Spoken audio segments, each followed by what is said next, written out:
warahmatullahi wabarakatuh.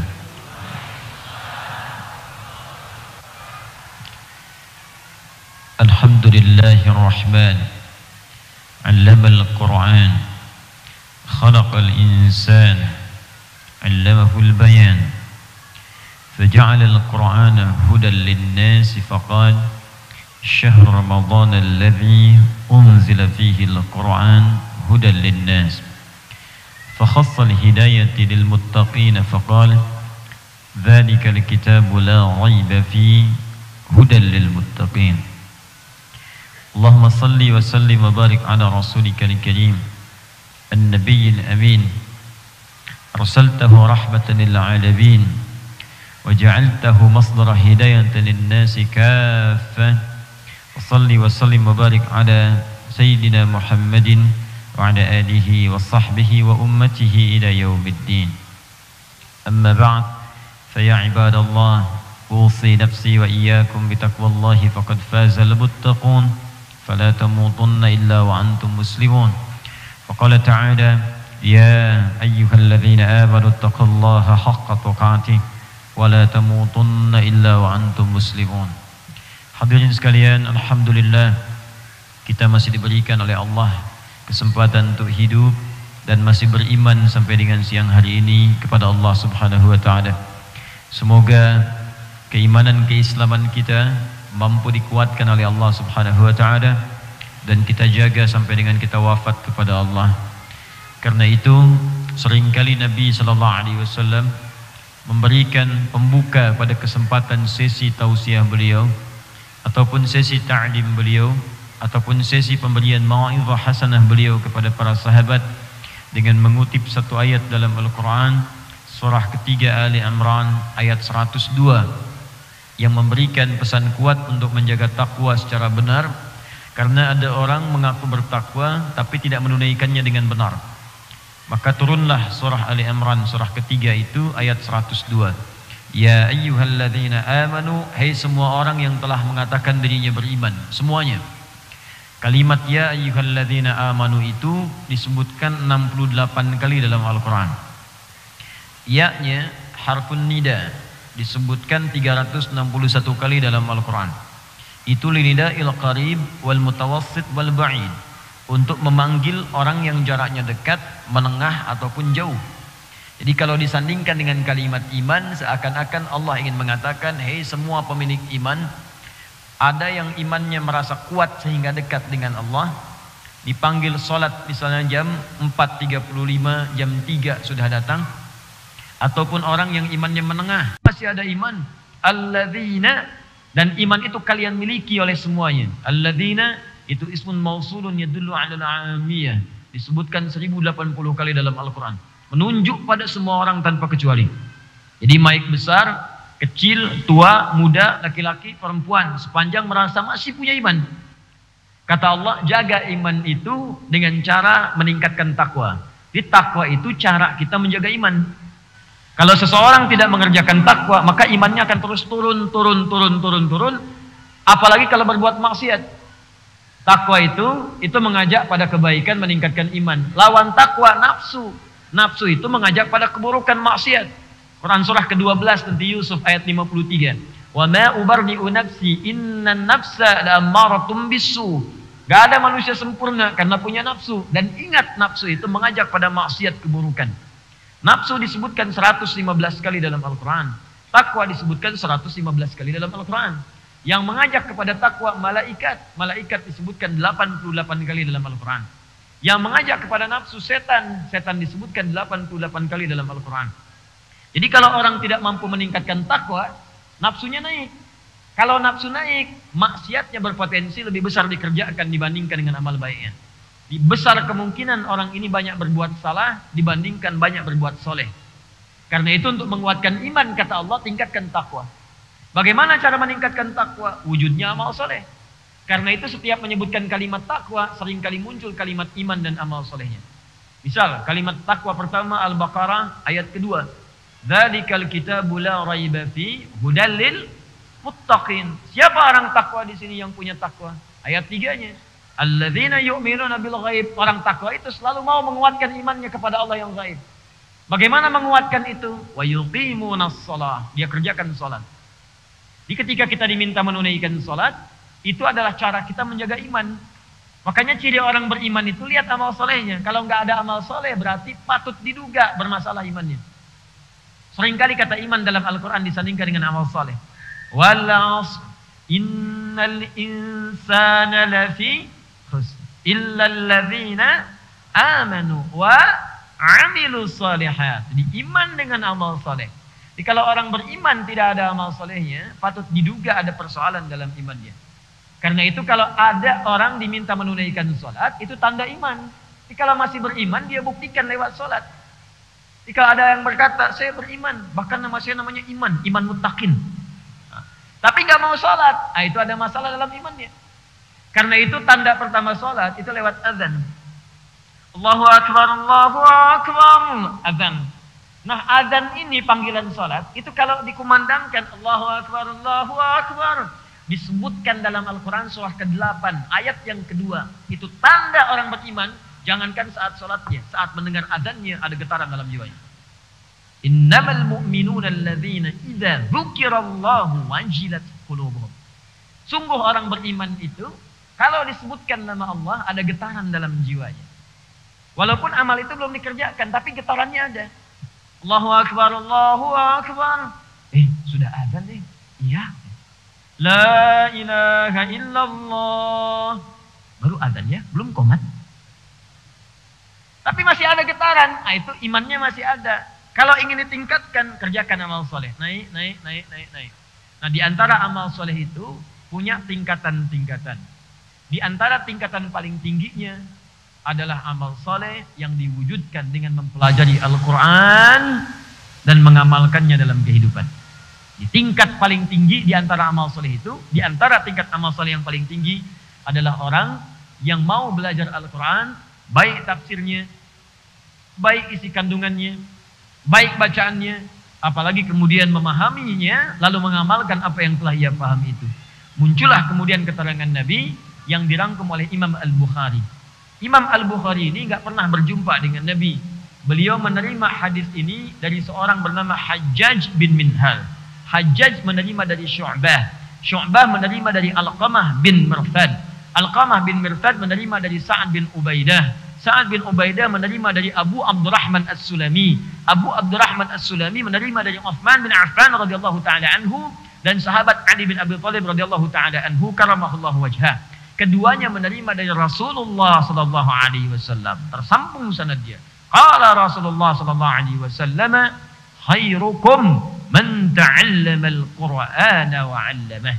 Khairukum, jika ada orang baik di antara kalian, maka yang paling baik itu adalah man ta'allama al-Qur'ana wa 'allamah, yaitu orang yang mau mengkaji, belajar memahami isi Al-Qur'an, kemudian dari pelajaran itu dia mengamalkan isinya dalam kehidupan yang ia kemudian lalui.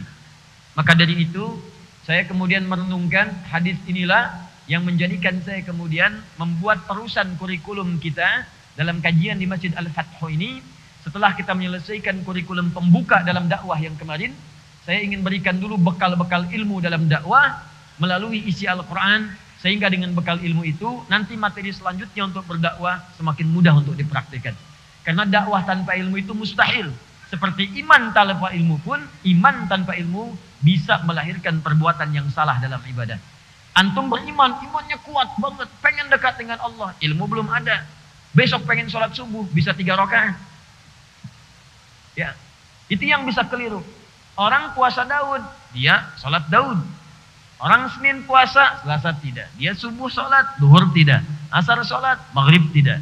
Semangatnya tinggi, cuman sayang tidak diiringi dengan pengetahuan yang lengkap. Ya, karena itu insya Allah kita akan mulai mengkaji Al-Quran Al-Karim dari keterangan tentunya para sahabat-sahabat, dari kalangan ulama sebelumnya yang sampai kemudian kepada Rasulullah SAW sebagai penafsir terbaik yang langsung diberikan wahyu oleh Allah Subhanahu wa taala. Hari ini saya akan berikan muqaddimah, karena itu saya tidak bawakan dulu kitab. Nanti saya rincikan kepada teman-teman kitab tafsir yang bisa dijadikan rujukan dalam bahasan kita. Saya kalau ngaji tafsir biasanya tafsirnya saya kumpulkan. Ini misalnya tafsir Al-Qur'anil Azim, ya, Ibnu Katsir. Kemudian tafsir Al-Maraghi misalnya. Ada tafsir Ruhul Ma'ani lil Alusi misalnya. Ada tafsir Mafatihul Ghaibnya misalnya Fakhr Razi. Ada tafsirnya misalnya Asy-Sya'rawi. Tahrir wa Tanwirnya Ibnu Asyur. Jejerkan satu-satu, nanti dilihat setiap kalimat, setiap huruf apa maknanya di setiap kitab tafsir ini. Lalu disimpulkan jadi satu, baru dibuat sebuah modul. Nanti untuk patokan kita dalam setiap pertemuan, saya nanti tunjukkan satu kitab, mungkin jadi patokan kita untuk bacaan standar. Tapi insya Allah setiap pertemuan kita coba berikan kurikulumnya dan kesimpulan-kesimpulannya sehingga mudah nanti untuk dipahami dan diamalkan insya Allah. Siap ya? Baik, hari ini kita insya Allah akan kaji muqaddimah pembahasan tentang surah Yusuf. Surah ke-12. Saya ulangi, surah Yusuf. Surah ke-12. Kadang-kadang menjadi surah favorit para ibu-ibu. Sampai ada di masyarakat menyebar, kalau sedang mengandung, kandungan sudah 4 bulan, kemudian bayinya ingin ganteng, tampan, dan soleh, maka baca surah Yusuf. Kalau ingin cantik dan soleha, baca surat Maryam. Sampai kiamat kurang 2 hari dibaca, gak akan nyampe. Karena yang dimaksud dibaca itu, kata para ulama, bukan sekedar dibaca. Bukan sekedar dikejar hatam, tapi dipahami isinya. Kalau lahir laki-laki, didiklah seperti Nabi Yakub mendidik Yusuf alaihi wassalam, seperti disebutkan dalam runtutan kisah di ayat itu. Kalau lahir perempuan pengen seperti Maryam, baca suratnya, pahami isinya, lalu amalkan pendidikan Hannah dengan Imran dalam mendidik Maryam, amalkan oleh bapak ibu. Hannah itu bukan nabi, Imran bukan nabi, keluarga biasa, tapi bisa mendidik anaknya sampai dengan dekat dengan Allah Subhanahu wa taala. Keluarkan metodenya, didik anaknya. Itu yang dimaksud lahir perempuan seperti Maryam, lahir laki-laki seperti Yusuf alaihi salam. Kalau cuma dibaca nggak dipraktekkan, belum tentu bisa meraih apa yang didapatkan. Baik, surah Yusuf, surah ke-12 yang tersusun dalam urutan mushaf dalam Al-Quran. Dari 114 surah dibuka dengan Al-Fatihah, diakhiri dengan An-Nas, posisi ke-12 terletak surah Yusuf. Bapak Ibu sekalian, surah ini disebut oleh para ulama di antara surah yang banyak pesan, hikmah, dan manfaatnya bagi kehidupan. Di semua surah dalam Al-Quran itu banyak pesannya, banyak manfaatnya, banyak keistimewaannya. Tapi surah ini digarisbawahi oleh para ulama, ada pesan-pesan dan hikmah yang sangat istimewa, karena menceritakan sebuah kisah lengkap sempurna dari awal sampai akhir, dan kisah itu diisyaratkan di surah-surah ini, di ayat-ayat ini, kisah itu boleh jadi akan sama dialami oleh orang-orang setelahnya, walaupun peristiwanya berbeda, tapi rasanya akan sama. Misal, mohon maaf, ada yang pernah punya saudara kemudian terlibat iri hati? Ada. Anda misalnya punya anak 3 orang, satu dengan yang lainnya bisa berselisih. Bagaimana cara mendamaikannya? Kalau dari kecil saja rebutan permen gak bisa didamaikan, nanti rebutan warisan bisa saling menyakiti. Kecil rebutan permen gak bisa didamaikan, dewasa rebutan warisan bisa saling bunuh. Bisa menumpahkan darah.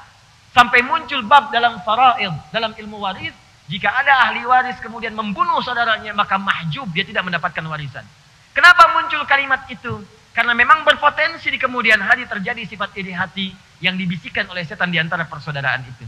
Maka surah Yusuf di antaranya memberikan gambaran kepada kita bagaimana memberikan nilai kasih dan sayang pada hubungan saudara dan saudari di keluarga supaya harmonis sampai di kemudian hari. Surah Yusuf juga, Bapak dan Ibu sekalian, menghadirkan ujian yang komplit dalam kehidupan dan cara menyikapinya. Jadi kalau Anda merasa sedang punya masalah, maaf ya, Nabi SAW sedang punya persoalan. Berat dian persoalannya. Tidak mudah dihadapi. Yang diturunkan oleh Allah diantaranya surat Yusuf.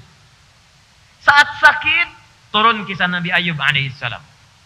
Saat kemudian mohon maaf, dilecehkan oleh orang-orang sekitarnya, dizalimi, diturunkan kisah Nabi Yunus alaihissalam.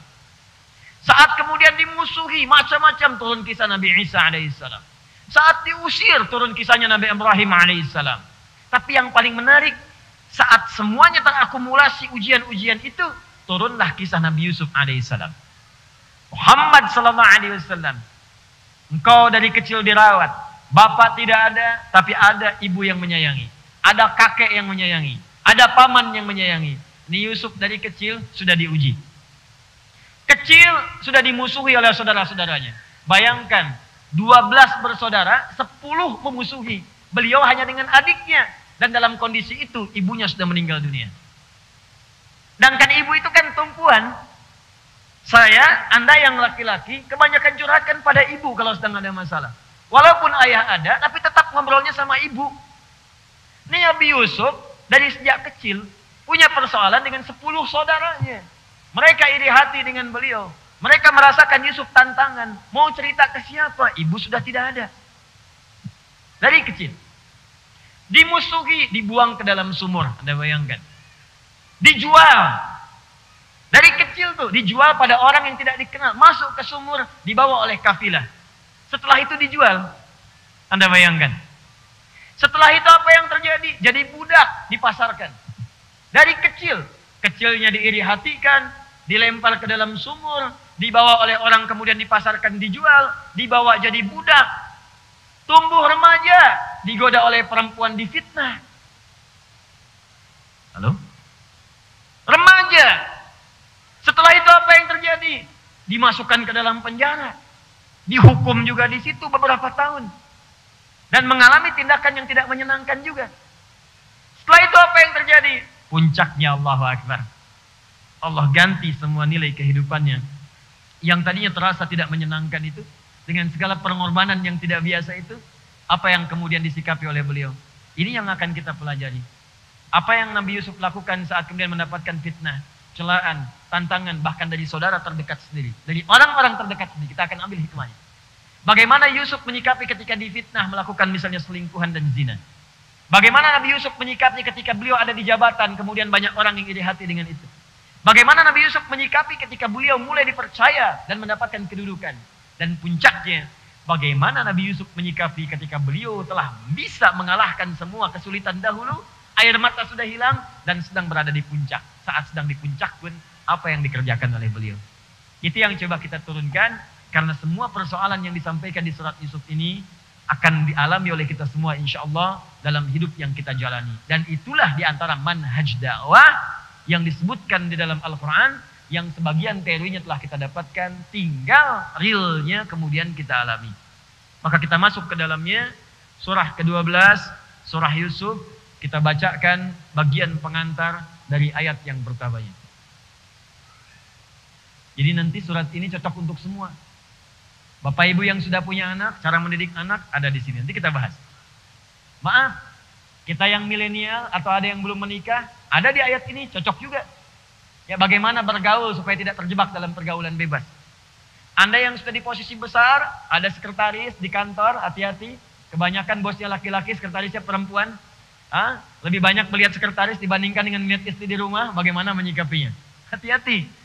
Anda yang sedang punya kedudukan, bagaimana menyikapi godaan. Ada semuanya pokoknya, setiap tahapan-tahapannya itu ada.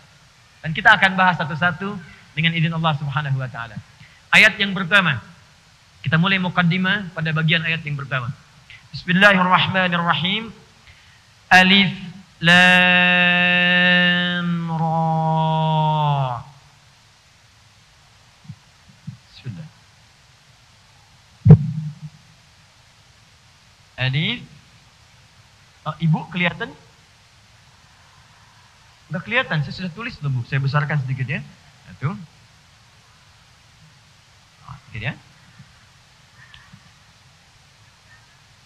Kelihatan sekarang? Besarkan lagi. Alif, lam, ra. Kelihatan? Kacida tuh itu kan ini. Alif, lam, ra. Dah. Tahan. Ini di dalam ulumul Quran, ilmu Al-Quran, pembuka surah dalam Al-Quran, fawatihus suwar, pembuka surah-surah dalam Al-Quran, jika menemukan yang seperti ini disebut dengan huruful muqatta'ah, huruf-huruf yang seakan dibaca terputus-putus. Jadi dibacanya tidak nyambung.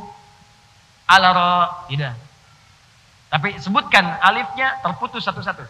Alifnya dulu, alif, baru lamnya, lam, baru ra-nya, ra. Ya, disebut huruful muqatta'ah. Huruf-huruf dalam Al-Quran yang dibacakan mesti terputus-putus setiap hurufnya. Jadi kalau yang lain nyambung, ini satu-satu. Misal, kalau yang nyambung misalnya, kita bacakan Dzalikal kitabu la raiba fi. Dzalika, ini dza, ini lam, ini kaf. Kan tidak ada yang baca dza fathah, lam kasrah, fathah. Kalau baca seperti itu kapan selesainya baca Al-Qur'an ya? Baik, jadi yang seperti ini nyambung, mutawasilah. Tapi ada pembuka ayat-ayat Al-Qur'an, pembuka surah-surah Al-Quran yang kalau kita bacakan mesti dibaca terputus-putus setiap hurufnya. Tidak disambungkan ke depannya, tapi dibaca dulu setiap hurufnya dengan sempurna. Alif, baca alif. Lam, baca lam. Ra, baca ra. Paham sampai sini? Kalimat ini disebut dengan huruful muqatta'ah. Huruful muqatta'ah. Ada nanti 29 tempat dalam Al-Quran. Jumlahnya 29. Yang dibuka dengan huruful muqatta'ah. Huruf-huruf yang dibaca langsung secara terputus sesuai dengan hurufnya. 29 tempat. Jumlah hurufnya ada yang cuma 1 huruf saja, 2 huruf, 3 huruf, 4 huruf, sampai 5 huruf paling banyak. Jadi 1 huruf ada. Apa contohnya? Nun, Qaf, Shad, 1 saja. Jelas? Ada yang 2. Yasin, Taha, 2. Hamim, 2. Ada yang 3. Alif, Lam, Mim, 3. Disebutkan 6 tempat dalam Al-Quran. Quran surah pertama Al-Baqarah, surah kedua Al-Baqarah, surah ketiga kemudian ada Ali Imran, surah ketiga Ali Imran, kemudian diteruskan Al-Ankabut 29, Ar-Rum 30, Luqman 31, As-Sajdah 32. Ada juga 3 huruf yang sekarang kita baca sekarang. Alif, Lam, Ra. Alif, Lam, dan Ra. 3 huruf. Disebutkan di 5 tempat dalam Al-Quran. Sebutkan berapa tempat? 5 tempat dalam Al-Quran. 3 berurutan, 2 juga berurutan. 3 ini surah ke-10 Yunus, surah ke-11 Hud, surah ke-12 Yusuf, surah kemudian ke-14 Ibrahim, surah ke-15 surah Al-Hijr. 5 ini diawali dengan kalimat alif, lam, kemudian ra. Ada yang 4 huruf. Alif, lam, mim, shad. Quran surah ke-7 Al-A'raf. 4 huruf. Ada yang 5 huruf. Quran surah 19. Kaf, ha, ya, ain, shad. 5 huruf. Ah, gitu cara bacanya. Dan hamim, ain, sin, qaf, ya. Jadi 1 huruf, 2 huruf, 3 huruf, 4 huruf, paling banyak berapa? 5 huruf. Nah, sekarang pertanyaannya, apa makna dari huruf-huruf ini? Kenapa dibaca beda dengan yang lainnya? Awas, karena nanti begini, ada yang tulisannya sama, tapi cara bacanya beda. Sama tulisannya, cuma cara bacanya beda. Karena itu baca Al-Quran gak bisa sendiri. Dia harus talaqi, ada guru. Gak bisa Anda lihat mushaf langsung bisa baca, belum tentu. Apalagi dulu saat tidak ada harakat. Ingat, harakat di mushaf itu baru dituliskan tahun 150 Hijrah. Atas inisiatif seorang alim kabir, ahli ilmu nahwi, namanya Khalil bin Ahmad Al-Farahidi. Sebelumnya diinisiasikan oleh Abul Aswad Ad-Du'ali atas isyarat dari sahabat Ali bin Abi Thalib radhiyallahu taala anhu. Yang petunjuknya didapatkan dari Nabi sallallahu alaihi wasallam sebelum-sebelumnya. Ketika turun wahyu kata Nabi, yang bisa tulis sebagian tuliskan.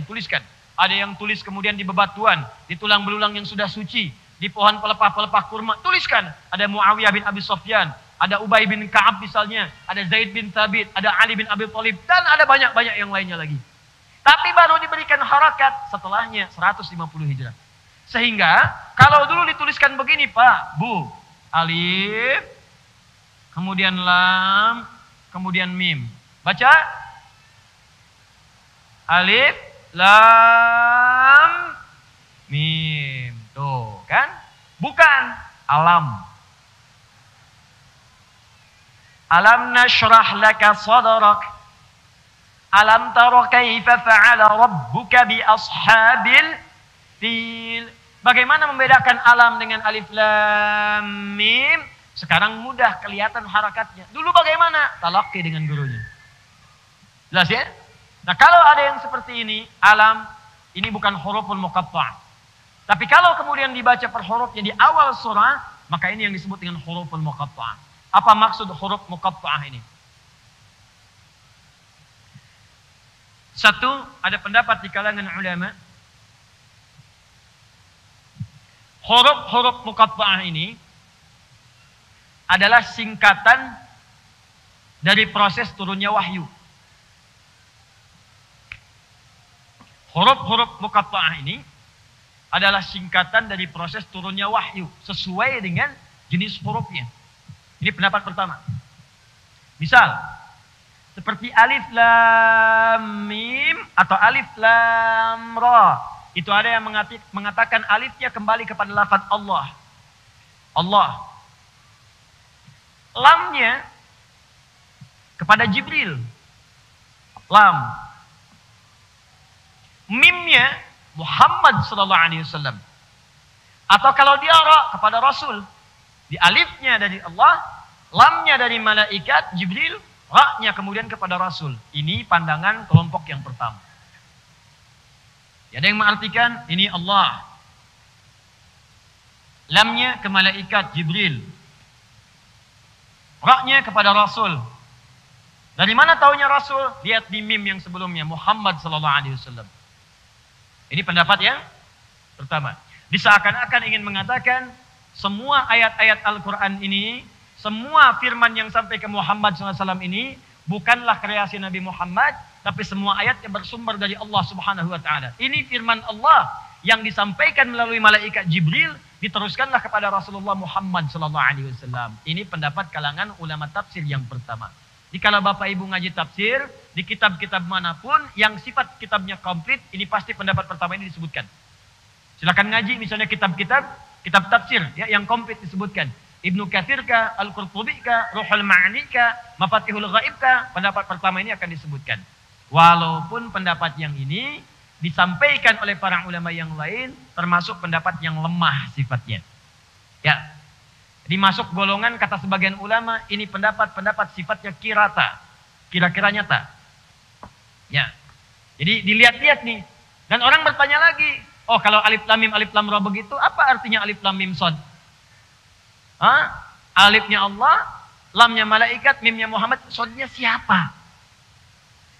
Kalau alif lam mim kemudian demikian, alif lam mim shad apa? Lalu alif kemudian lam ra, diartikan seperti itu. Lalu yang kedua kaf ha ain shad, kaf ha ya ain shad artinya apa? Nun artinya apa? Yasin artinya apa? Nah jawaban itu tidak sampai komplit seperti yang sebelum-sebelumnya.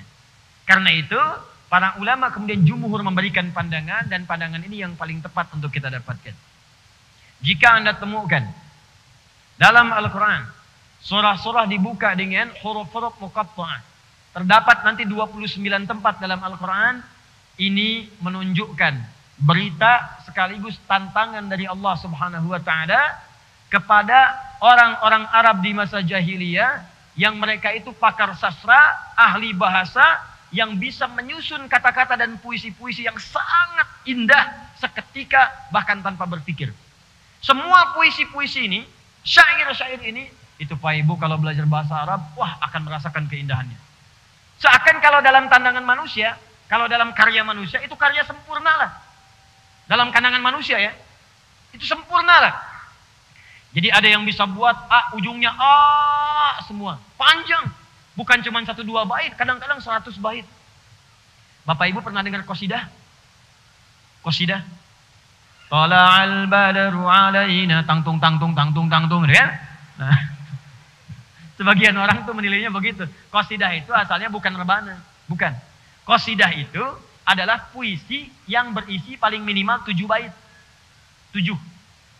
Ya, 1 disebut yatim, 2 lengkap, syair. Kemudian bait 2. Sampai ke 7 disebut qasidah. Kalau qasidah itu dikumpulkan jadi diwan namanya, diwan. Ya, ada diwan al-Buhturi, diwan Nabi Goh Adibyani, diwan Emre el-Qais. Itu satu orang bisa punya 100 diwan. Kalau 100 dikali 7, 700, Pak. Sekali bikin tuh. Dan kehebatan orang Arab masa itu, mereka punya kemampuan dengan bahasa sastranya, teman-teman sekalian. Itu bisa membuat puisi, bikin syair, bikin lirik, hanya seketika melihat apa yang dilihat seketika jadi. Lihat antum pakai baju hijau, bikin puisi. Ya hijau mangzura, allati kana sya'ruhu tuwira. Hei orang yang pakai baju hijau, yang rambutnya sering bergelombang seperti ini. Allati kana sya'ruhu tatwira.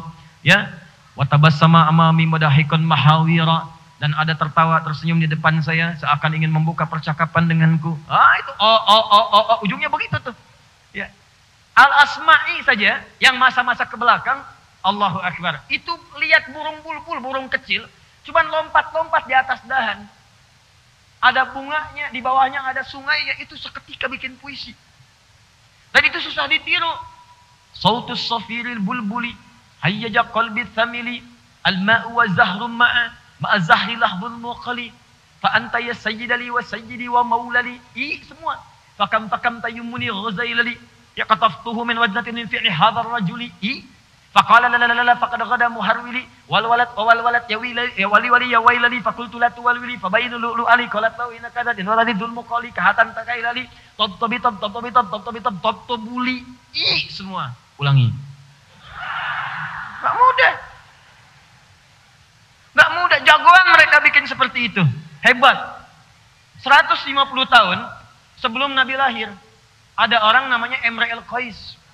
Emre el-Qais ini itu pangeran pujangga gelarnya, Amirus Syu'ara. Jadi kalau ada orang itu paling hebat bikin syairnya, ini tokohnya. Ini biangnya, bapaknya penyair, pangeran penyairnya. Jadi Pak, jadi di masyarakat Arab itu nanti ada setidaknya 3 yang berpengaruh dan selalu kontes. Itu tiap hari ada hari kelima. Ya. Hari pertama Ahad, hari kedua Senin, Isnin. Hari ketiga Sulasa, diserap ke bahasa Indonesia Selasa. Hari keempat Arbi'a, Rabu. Hari kelima Kamis di kita. Diserap. Dan mereka itu kumpul-kumpul, pergi, nanti pulang. Pulang itu kontes semua, 3 golongan kontes. Golongan pertama itu golongan tujar. Ya, jamak dari tajir, pedagang. Dia menyebar, kumpul, nanti tanding kekayaan. Kekayaan yang paling tinggi diangkat jadi hartawan terhormat. Hartawan terhormat. Di dulu-dulu itu yang ada abu, dia itu kaya-kaya. Abu Jahal, Abu Lahab, gitu kan? Itu kaya-kaya tuh, hartawan-hartawan. Yang sekarang misalnya, itu nggak ada apa-apanya. Naik tuh, jadi ketinggalan ya.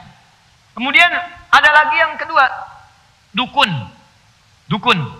kahin, sahir, tukang sihir, dukun. Itu pun kontes. Bayangkan 5 hari merenung, cari jimat-jimat, bikin. Jadi nanti kumpul tuh di hari yang ke-6. Siapa yang paling dahsyat jimatnya? Itu yang kemudian jadi acuan. Bahkan kalau orang mau kerja, lapor dulu ke dukun itu. Nanti ada yang lemparkan semacam dadu. Ada yang terbangkan burung. Burung terbang. Ya, burung terbang. Burung kemudian balik lagi. Aman Pak, silahkan. Transaksi, silahkan. Niaga, silahkan berkelana. Silahkan, lewati lembah, ya, lewati gunung. Silahkan, terus balik lagi. Selamat. Tapi kalau burungnya pergi, nggak balik lagi. Jangan Pak, ini hari sial. Jangankan Bapak, burung aja nggak balik lagi. Namanya tatoyur. Dukun. Yang ketiga, ini syair. Syair, jamaknya syu'ara. Ini pun jadi kalangan yang terhormat di kalangan jahiliyah. Hati-hati sampai nanti turun surahnya menyebut kebiasaan mereka, surah ke-26. Syuara ini semua kontes Pak Bu. Setiap hari Ahad sampai hari Kamis, mereka kumpul nyari-nyari ke lembah, naik ke bukit, cuman cari inspirasi untuk bikin lirik. Ketiga. Nanti kalau udah kumpul, hari yang ke-6 mereka akan berkumpul di pusat-pusat hiburan. Aswak, jama dari suk, pasar. Suk Dumatil Jandal, Suk Iqab, kumpul, puncaknya akan berdiri kemudian di satu bukit dekat Ka'bah.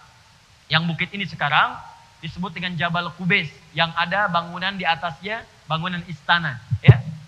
Jadi kalau saya sering contohkan, di sini ada Zam-Zam, di sini Bukit Safa, di jalan sedikit ada merpati-merpati, ini ada bukit nih. Sekarang sudah agak landai, dulu tinggi sekali begini. Di atas ini ada bangunan istana seperti ini. Ini Masjidil Haram. Di Ka'bah di sini. Ya, Anda lewat sini masuk. Nah ini di sini ada pos security. Satu orang penjaga CCTV ke sini warna putih. Kipas angin di atas sampai sini itu ada 35 kipas angin. Pintu 26, pintu 27, Babun Nabi, Babu Salam. Ini masa jahiliyah, orang sering kontes di sini. Di penyair kontes. Nanti yang paling juara, yang syairnya paling hebat, itu akan dibuatkan, dituliskan dengan tinta emas. Di sebuah kain, kain itu kemudian akan ditempelkan di Ka'bah. Disebut dengan mu'allaqat namanya, yang ditempelkan di Ka'bah. Nanti datang masa Islam, kain itu digantilah dengan kain kiswah. Dituliskan, diganti dengan ayat Al-Quran. Itu sejarah asal mulanya kiswah diganti kemudian dengan ayat-ayat Al-Quran. Asalnya syair. Disebut dengan mu'allaqat. Jadi ada 7 yang terbaik. Boleh syairnya ditulis dengan tinta emas, ditempelkan kemudian di kain, dilingkarkan ke Ka'bah. Maka disebut dengan mu'allaqatus sab'ah. Di situ ada kemudian, misal Imri'il Qais. Rumusnya tawil. Tawilun lahudunal bukhuri fadailu, fa'ulun mafa'ilu. Kifanabki min dzikra habibin wa manzili, bisaktili wa bainad dakhuli fahaumali. Imri'il Qais lewat di sebuah bukit. Tiba-tiba ada lelaki anak muda yang sedang merenung. Ternyata dia baru diputuskan oleh kekasihnya. Lalu dia katakan, "Kifa nabki min dzikra habibin wa manzili, bisaktili wa bainad dakhuli fahaumali." Duhai anak muda yang sedang merenung, yang memikirkan tempat pertemuan dengan kekasihnya. Ayo move on, jangan banyak melamun seperti itu. Gak ada. Jadi kalau anak muda sekarang cuma boncengan, ya putus cinta bikin status, nikah juga belum. Maaf, dah ketuluan zaman jahiliyah. Zaman jahiliyah, bahkan jahiliyahnya banget, karena 150 tahun sebelum lahir Nabi. Jadi zaman jahiliyah 150 tahun sebelumnya. Kebayang nggak? Ini jahiliyah nih. Lahir Nabi 150 tahun sebelum jahiliyah, jahiliyah banget. Jadi kalau ada yang nggak bisa move on, nggak bisa mendekat kepada Allah, hanya kalah oleh situasi yang kecil-kecil, kasih tahu jahiliyah. Udah keduluan. Itu kebiasaan mereka tuh, bikin. Lalu teman-teman sekalian, apa yang terjadi?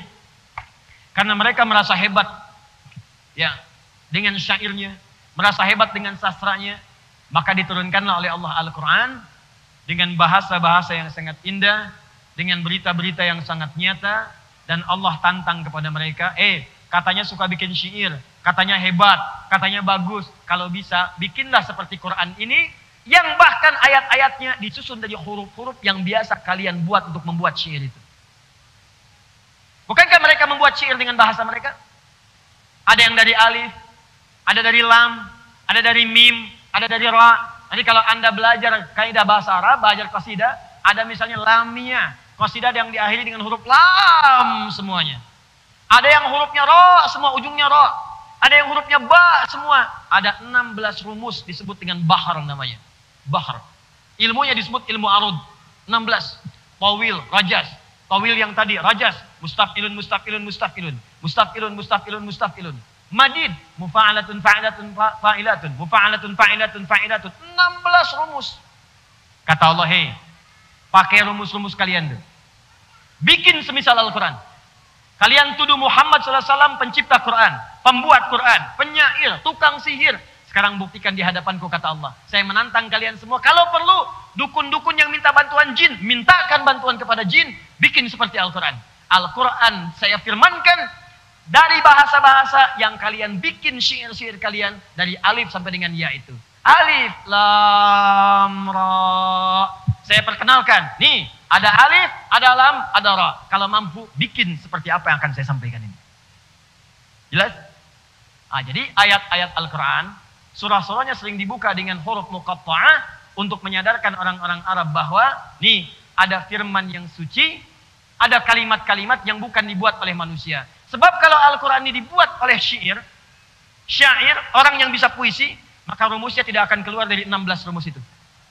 Akan sama formulasinya. Sama Pak.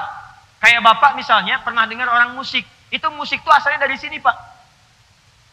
Notasi-notasinya.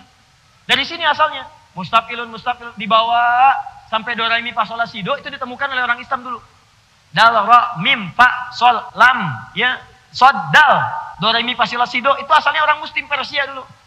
Dibawa ke Eropa jadi notasi. C D F G A B C D A B C D F G D F G A B C D A B C D F G A F G A B C D E B C D E F G A B F G A B C D A B C kunci A, kunci D, kunci E, kunci F, judi, nah tuh. Dari situ. Udah ada patokannya. Saya senang baca, saya senang belajar. Kalau itu saya nggak bisa. Suruh main piano nggak bisa saya. Karena itu memang bukan bidang saya dan saya nggak terlalu suka. Kalau saya sudah senang Al-Quran yang gitu saya nggak suka. Gitar saya nggak tahu. Nggak tahu, saya nggak ngerti. Cuman kalau notasi apa saya baca, saya hafalin. Saya tahu asalnya dari mana, kapan dibawanya, siapa yang rumuskannya. Sama saja dari rumus-rumus awal. Cuman Allah tantang, katanya hebat bikin semisal Quran. Kan sama, alif, lam, ada lam. Gak akan bisa. Allah turunkan misal contoh surat Ad-Duha, semua sama. Wad-duha, wal-laili idza saja, ma wadda'aka rabbuka wa ma qala, walal akhiratu khairul laka minal, begitu pakai hurufnya ra, mufakham, jadi o. Wala sawfa yu'tika rabbuka fatarda. Di semua sama.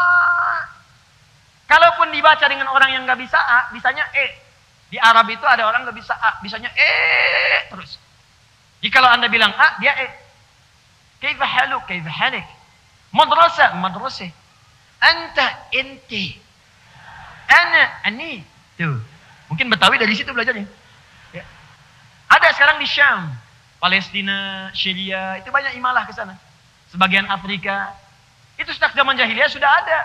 Itu sudah lidah mereka begitu. Karena penyebaran topografi, pengaruh lingkungan itu bisa beda. Jangan jauh-jauh ke Arab lah. Di Indonesia misalnya kita bilang sepeda, dia bilang sepeda. Kamu mau kemana kawan? Cicahum? Cicahum?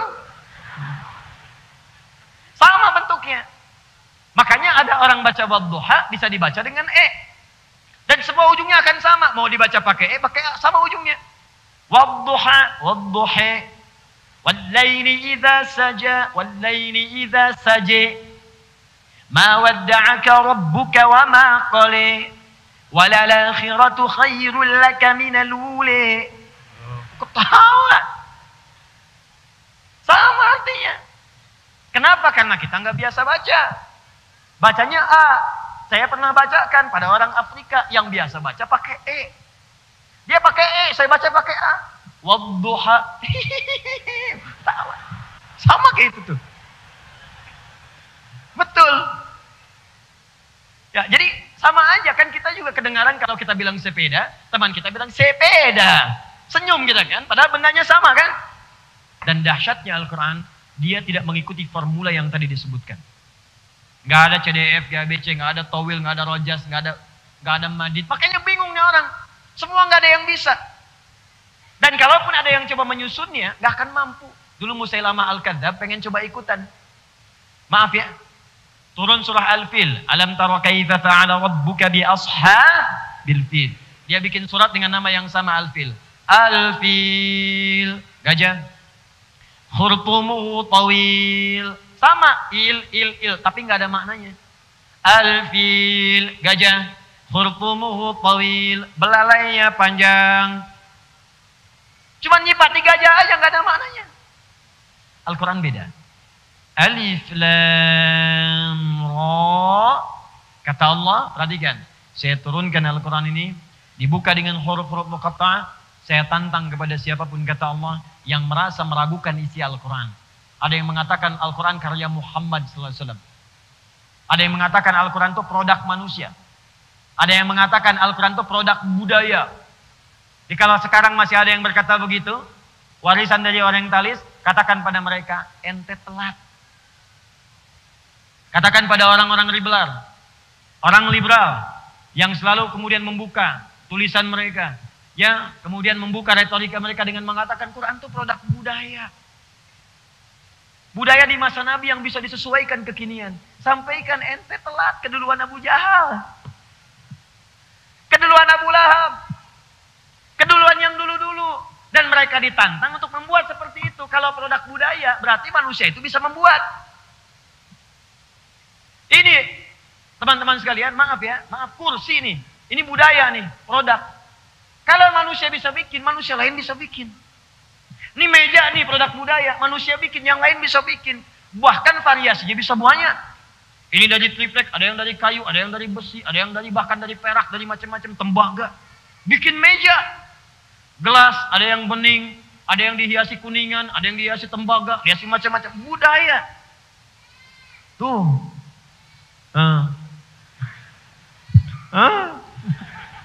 Budaya. Jadi kalau produk manusia, semua bisa bikin. Tapi kalau itu bukan produk manusia, apalagi firman Allah, Quran bukan makhluk ya. Makhluk saja, kalau dicipta oleh Allah, gak akan mungkin manusia bisa bikin. Ciptaan Allah tuh gak ada yang nandingi. Laisa kamitslihi syai'. Gak usah manusia lah, nyamuk aja. Nyamuk tuh kan kecil. Yang nyiptakan Allah, manusia bisa gak bikin kayak nyamuk? Robot nyamuk. Nyamuk beneran, belum dipegang, lompat, terbang. Robot ciptaan manusia, robot nyamuk. Kalau mau dipukul, gak bisa terbang. Gerak juga tidak. Jadi akan selalu berbeda antara ciptaan Allah dengan ciptaan manusia. Apalagi firman Al-Quran itu bukan makhluk. Al-Quran firman Allah. Sudah pasti gak akan bisa disaingi manusia. Cara berpikirnya begitu. Kalau ada yang mengatakan Al-Quran itu produk budaya. Al-Quran itu produk yang ada pada masa itu. Bisa disesuaikan. Ente cara berpikirnya telat. Kalau produk budaya, semua orang bisa bikin. Ditantang oleh Allah kalau bisa bikin seperti ini. Kalau perlu kumpulkan jin yang biasa menemani engkau. Jin aja gak mampu. Wah, jin itu kekuatannya bisa lebih hebat daripada manusia. Jin bisa lihat manusia, manusia gak bisa lihat jin. Jin bisa lihat jun, jun gak bisa lihat jin. Cuman saya pengen ngasih tahu aja, jin aja nyerah. Inna sami'na Qur'anan ajaba yahdi ila rusyd fa'amanna bi. Aduh, kami mendengar Al-Quran ini begitu mengagumkan. Kami gak bisa menyaingi, bikin gak bisa, menyerupai gak bisa. Yang kami pilih beriman aja deh. Jin aja mendengar Al-Quran bisa beriman. Antum yang bukan jin dikasih Qurannya, masa gak iman? Jin, Pak. Halo, jin. Dengar Quran, beriman. Yahdi ila rusdi. Di Quran ini nunjukkan kita pada yang benar, kata jin. Yuk kita iman, aman Nabi. Kita iman nih semua sama Quran. Jin, bayangkan. Manusia dikasih langsung mushafnya. Ada Qurannya. Baca bisa tiap hari. Gak iman juga, tentu ingun. Keterlaluan. Dia ada yang salah dalam dirinya. Apalagi ketika dia mengatakan, ini produk manusia, produk budaya. Bisa kita robah tuh isi otakmu. Ya. Ini pasti ada yang salah. Jelas ya? Jadi kalau ada kalimat alif lam ra, alif lam mim, nun, yasin, toha. Ini artinya, ada yang penting di ayat-ayat setelahnya yang ingin disampaikan. Sampai Allah berani menantang sebelum ayat itu disampaikan. Hei, jangan ragukan nih apa yang mau saya sampaikan. Saya mau menyampaikan berita penting. Kalau masih ragu juga, bikin seperti apa yang mau saya sampaikan. Jadi kenapa dibuka dengan alif lam ra? Hikmah keduanya, jika ada ayat Al-Quran dimulai dengan huruful muqatta'ah, ini artinya ayat-ayat setelahnya berisi informasi yang penting, yang sangat bermanfaat, yang tidak boleh kita kemudian abaikan walau sekedar diragukan. Jadi meragukan saja tidak boleh, apalagi kemudian kita tidak menyimak dengan baik atas apa yang akan disampaikan. Kalau kita mau ragu saja kata Allah, kalau kamu ragu bikin aja seperti apa yang saya buat. Ya. Wa in kuntum fi raibin mimma nazzalna ala abdina fa'tu bi suratin min wad'u syuhada'akum. Terus Min dunillahi in kuntum shadiqin. Kalau ragu, bikin semisal itu. Makanya kalimat pertama huruf muqatta'ah dalam Al-Quran, itu kemudian disandingkan dengan kalimat mesti yakin jangan ragu. Alif lam mim, huruf pertama muqatta'ah. Di Al-Baqarah, dzalikal kitabu la raiba fi. Jadi isi yang akan saya sampaikan ini kata Allah, jangan pernah diragukan karena semuanya penting dan kita butuhkan dalam kehidupan. Sekarang apa yang penting itu dan bagaimana kita menyikapinya? Kita lanjutkan kepada ayat yang kedua dan di sini kita akan berhenti sejenak pada muqaddimah pertama dari bagian surah Yusuf ayat yang pertama sampai dengan ayat yang keduanya. Supaya ada bekal yang dibawa. Saya tidak ingin nanti Anda keluar dari sini udah siang-siang, situasi juga lelah kan? Kondisi tidak biasa, pulang ditanya, "Belajar apa tadi?" "Tafsir." "Apa?" "Surat Yusuf." "Apa maknanya?" "Alif lam ra." "Apa itu alif lam ra?" Kalau berani bikin aja semisalnya, mau nantang Allah. Oh, Masya Allah. Sudah? Sudah? Alif lam ra. Tilka ayatul kitabil mubin. Fokus. Lihat mushaf terjemahan. Nanti kalau bulan depan ngaji lagi, minimal bawa mushaf ya. Dulu pernah saya bagikan di sini supaya bisa terlihat nanti. Tilka ayatul kitabil mubin. Pelan-pelan. Mohon sabar mengaji dengan saya, terutama kalau ngaji Al-Quran. Ngaji tafsir dengan saya tidak akan tinggalkan setiap huruf kalimat dari Al-Quran. Nggak akan pernah Anda belajar dengan saya tafsir Al-Quran, saya terjemahkan misalnya secara umum, nggak akan pernah. Saya akan bahas setiap kalimatnya, hurufnya, bahkan harokatnya kalau itu ada. Jadi mungkin kita bahas ini, maaf, boleh jadi mungkin selesai dalam setahun, mungkin 2 ayat, 3 ayat, mungkin saja. Sabar. Dan surah Yusuf ini, saya mau berikan rahasia Bu, khusus ya Bu ya, kalangan ibu khususnya. Dan para ayah ini ya, yang punya anak-anak kecil. Saya mau kasih rahasia penting di siang hari ini antara kita saja. Ya betul. Ada pesan dari ulama kita. Kalau bapak ibu ingin memberikan pendidikan terbaik untuk anak sebelum dia tumbuh dewasa, maka kisahkan kisah Yusuf ini setiap malam sebelum anak tidur. Makanya kita pelajari nanti. Dari mulai kecil terus. Bahkan ada yang berkata, belum tentu dalam setahun kisah ini tuntas, walaupun tiap malam dikisahkan. Daripada dibacakan kisah 1001 malam. Dibacakan kisah Kotaro Minami menjadi Satya Baja Hitam. Ya, kisah Sensei Iya bertemu dengan misalnya Ricky. Ya, bertemu dengan Yoga, debu-debu intan. Dan nggak ada isinya. Kembalikan ke Al-Quran. Nanti kita akan lihat. Ya, saya hafal, saya lihat. Tapi apakah lihat? Enggak. Nonton? Tidak. Tapi saya tahu. Ya. Yuk kembalikan. Tilka ayatul kitabil mubin. Fokus. Tilka ayat. Saya mulai dari kata ayat dulu. Di situ bentuknya jamak. Tilka ayatul kitabil mubin. Ayat. Begini bentuknya.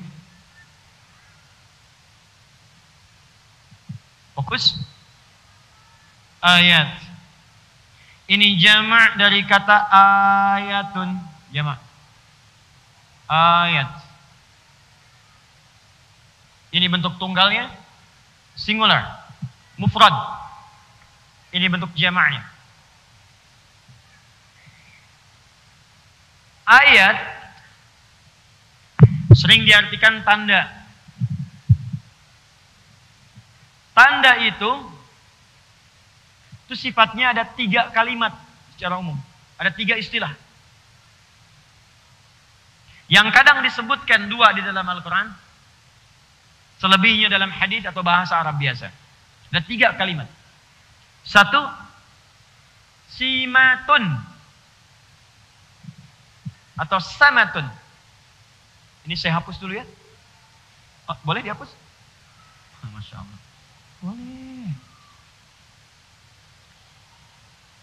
Temuan pertama di Al-Fathu, datang sendiri, angkat sendiri, nulis sendiri, ngapus sendiri. Jamaah cuma ngelihat, mendengar, masuk surga. Masya Allah. Ya Allah. Fokus. Satu, simatun, sin, mim, ta. Gini.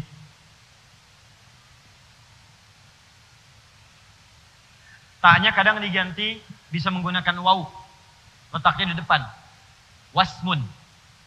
Atau kalau bersambung dengan kata ganti, ini taknya bisa berubah jadi ya. Kemudian setelahnya diberi alif. Misal, sin, kemudian ya, mim, alif, begini. Sima. Disambungkan dengan kata ganti, misal hum. Hum. Simahum, tanda-tanda mereka. Itu dari Quran surah ke-48 ayat 29. Simahum fi wujuhihim min atharis sujud. Mana Qurannya? Muhammadur Rasulullah walladzina ma'ahu asyidda'u 'alal kuffar ruhama'u bainahum tarahum ruk'an sujjada yabtaghuna fadlan min Allah wa ridwana simahum fi wujuhihim min atharis sujud. Simat, tanda. Asalnya simatun. Apa simah itu? Artinya tanda yang menunjukkan kepemilikan. Tanda yang menunjukkan kepemilikan. Kalau di Arab itu misal, ini mau Idul Adha nih, Anda beli sapi, Anda beli kambing, atau orang Arab beli unta, maka dia akan tuliskan tanda di unta itu. Bisa dengan cap misalnya. Bisa dengan tulisan tertentu. Nah itu tanda itu disebut simah namanya. Simatun. Jadi kalau Anda lihat, Anda bikin tanda misalnya ya. Nama Anda Asep. Ya. Asep. Beli kambing. Anda tandain misalnya pakai huruf A. A. Di tubuhnya. A kemudian P kecil. Jadi ketika Anda lihat kambing itu, Anda bisa katakan ini punya saya. Ini orang Arab mengatakan tilka simatuha. Itu tanda kambing dia. Jelas ya? Dalam Al-Quran, pemilik tanda sujud di wajahnya yang sangat dekat dengan Allah, ada orang rajin sholat, saking rajinnya sholat, disebutkan orang ini punya kedekatan dengan Allah yang luar biasa. Apa tandanya? Nampak di wajahnya. Simahum fi wujuhihim min atharis sujud. Ada orang saking dekatnya dengan Allah, dan orang ini hati-hati. Dia itu kalau dia berangan-angan, menginginkan sesuatu misalnya, bukan angan-angan dalam pengertian negatif, khayal, bukan. Dia ingin sesuatu, ini orang belum mengangkat tangan, sudah dikabulkan oleh Allah Subhanahu wa taala. Firasatnya kuat. Anda nggak bisa berdusta di belakangnya karena dekatnya dengan Allah, firasatnya kuat. Siapa orang ini? Dia akan kelihatan tandanya di wajahnya. Tanda yang dimaksud di sini jumhur ulama mengatakan bukan tanda hitam di dahi. Bukan. Nggak setiap orang punya tanda hitam ini menunjukkan dia punya keistimewaan di sisi Allah, bukan. Ya, tapi orang memang ada yang rajin sholat punya tanda hitam di wajah. Tapi yang ini spesial.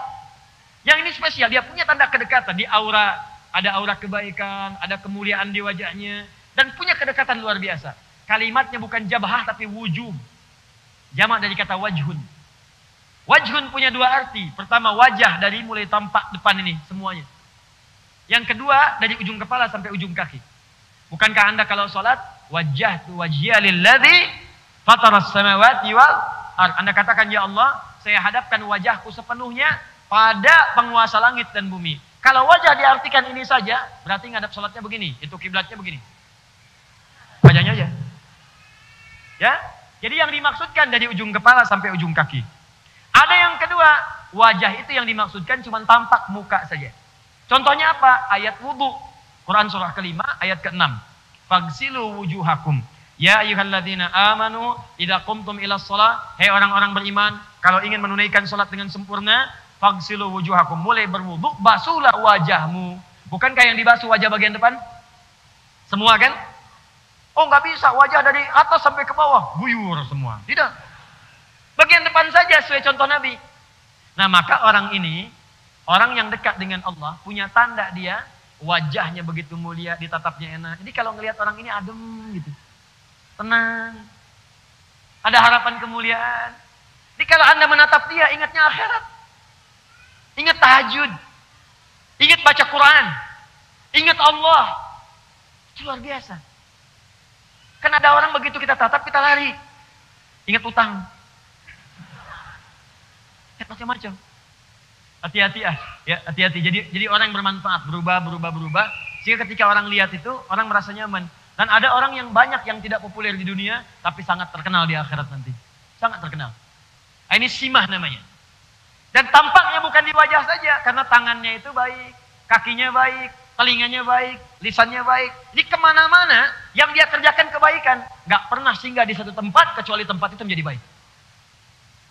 Kecuali orang yang memang nggak pengen baik. Nabi itu orang baik. Setiap pindah tempat jadi baik. Di Mekah baik, ke Madinah baik. Kecuali orang yang nggak pengen baik. Abu Jahal itu dulunya berteman dengan Nabi, nggak pengen baik, jadi musuh. Abu Lahab, keluarga dekat Nabi, nggak pengen baik, jadi buruk nasibnya. Jelas ya? Itulah simatun, itu yang pertama. Kedua, alamah. Alamah. Ini sudah diserap ke dalam bahasa Indonesia menjadi alamat. Sudah jadi bahasa Indonesia. Alamat. Baik. Kalau ada kata alamat, pelan-pelan. Itu berarti tanda yang mendekatkan pada suatu tempat atau tujuan. Awas ya, nanti ini kelihatannya sederhana nih, baru cuma satu kalimat, tapi nanti Anda akan temukan dan dalam maknanya. Simatun, simahum, wasmun adalah tanda yang menunjukkan kepemilikan. Alamatun, tanda yang mendekatkan seseorang kepada tempat atau tujuan. Karena itu ketika orang ingin berkunjung ke rumah Anda, supaya cepat sampai, supaya dekat, dia akan bertanya, di mana alamatnya Pak? Di mana alamatnya Bu? Anda ingin ke Masjid Al-Fathu, nggak bisa tanya teman, ketik Google, tuliskan alamatnya. Begitu Anda dapatkan alamatnya, cepat sampai ke tujuan. Tak tahu alamat, berputar-putar, berliku, berkelok, belum tentu sampai ke tujuan dengan benar. Itulah alamat. Tapi Allah tidak mengatakan, tilka simatun, tilka alamatun. Awas. Tapi yang Allah firmankan, tilka ayatul kitab. Ayatun. Bahkan jamak bentuknya. Bukan ayatun, tapi ayatun. Ayatun, jamak dari kata ayatun, berarti setiap tanda yang mendekatkan seseorang dengan Allah Subhanahu wa ta'ala. Saya ulang. Ayat adalah jamak dari kata ayah. Diserap ke dalam bahasa Indonesia ayah. Kenapa disebut ayah? Karena fungsi ayah membimbing anak supaya dekat dengan Allah. Itu bukan kalimat biasa. Supaya anak itu dekat dengan Allah. Makanya saat berumah tangga, Pak, turun ayat rumah tangga. Dibuka dengan kalimat ayat. Buka Quran surah ke-30 ayat 21. Silahkan lihat. Quran surah Ar-Rum ayat 21. Ini saya bingung ini. Kalau orang mau nikah, surat itu ayat itu dituliskan tuh di surat undangan. Disuruh yang diundang baca, yang undang nggak baca. Wa min ayatihi an khalaqalakum min anfusikum azwaja litaskunu ilaiha wa ja'ala bainakum mawaddatan wa rahmah inna fi dzalika laayatil liqaumin yatafakkarun. Ayat. Kenapa disebut dengan ayat? Kenapa isi Al-Qur'an namanya ayat? Karena setiap kita baca Al-Qur'an, diri kita menjadi lebih dekat dengan Allah Subhanahu wa taala.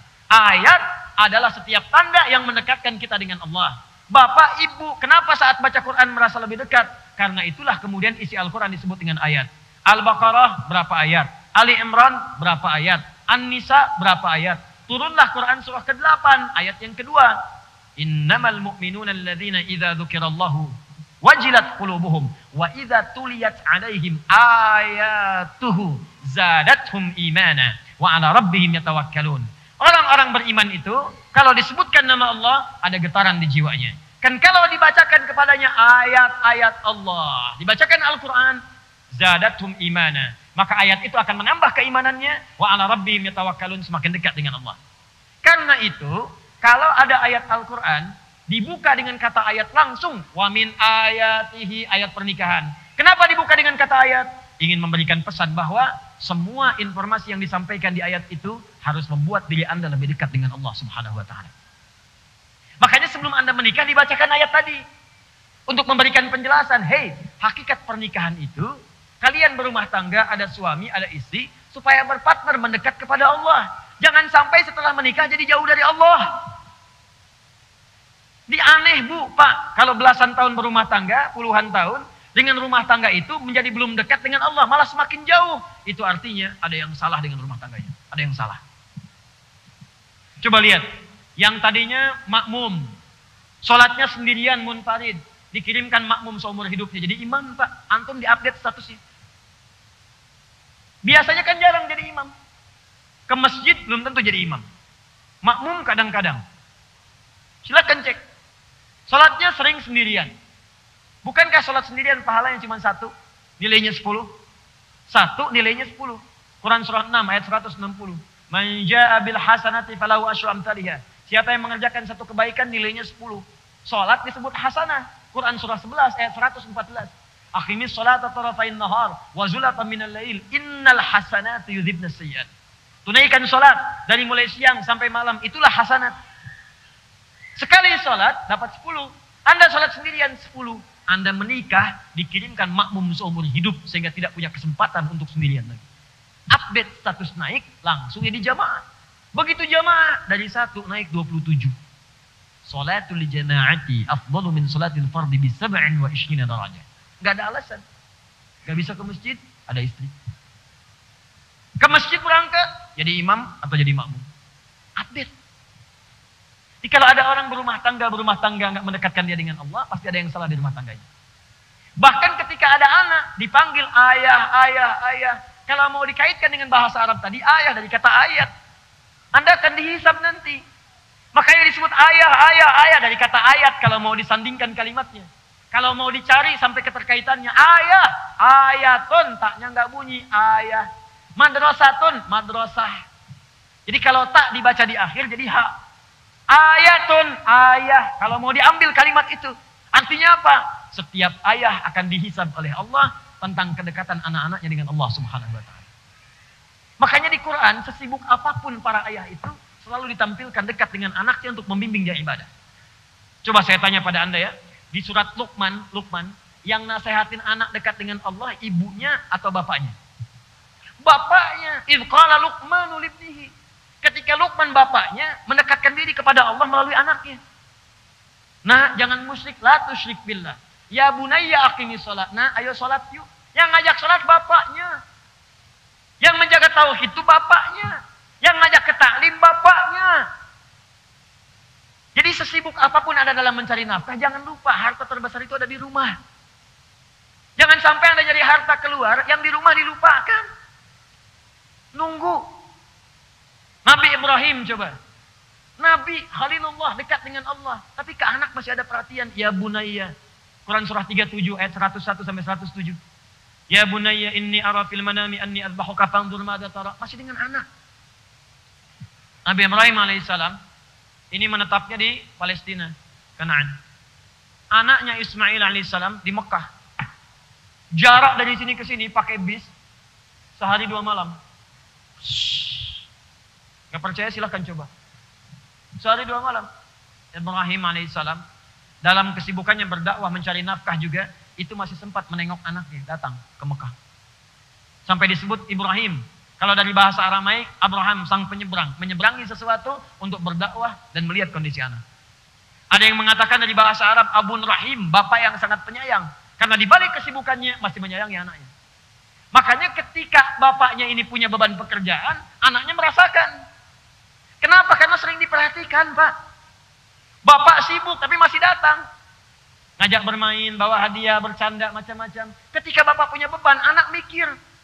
Bapaknya yang sedang bekerja, bawa batu, tinggikan Ka'bah. Batu, tinggikan Ka'bah. Anak lewat. Anak baru 4-5 tahun bawa batu, pengen ikutan. Bahasa kita, Pak, boleh nggak saya bantu? Batunya dibawa. Dibikin di sisi yang lain. Ayo nak bikin nggak apa-apa. Batu bahasa Arabnya hajar. Kalau disusun-susun jadi hijar. Kalau berbentuk satu bentuk disebut dengan hujrah. Sampai sekarang, bagian Ka'bah ada yang disebut dengan Hijar Ismail. Diabadikan kisahnya surah kedua, ayat 127. Bapak mimpi tadi malam, nak. Bapak mimpi nyembelih kamu. Apa jawab anaknya? Pak, Bapak Nabi, Bapak Rasul, itu mimpi pasti benar. Sekarang kerjain, Pak. Jangan ditunda, insya Allah saya sabar. Sekarang kerjain. Kenapa ada kalimat itu dari anak? Karena Bapak memberikan 100% jiwa raganya untuk anaknya. Sekarang pulang ke rumah, cek. Demi Allah saya katakan, kasih tahu aja. Nah, Yang, Cep, ya Pak. Tadi di Masjid Al-Fathu, tiba-tiba ada seakan perintah kepada Bapak untuk nyembelih kamu.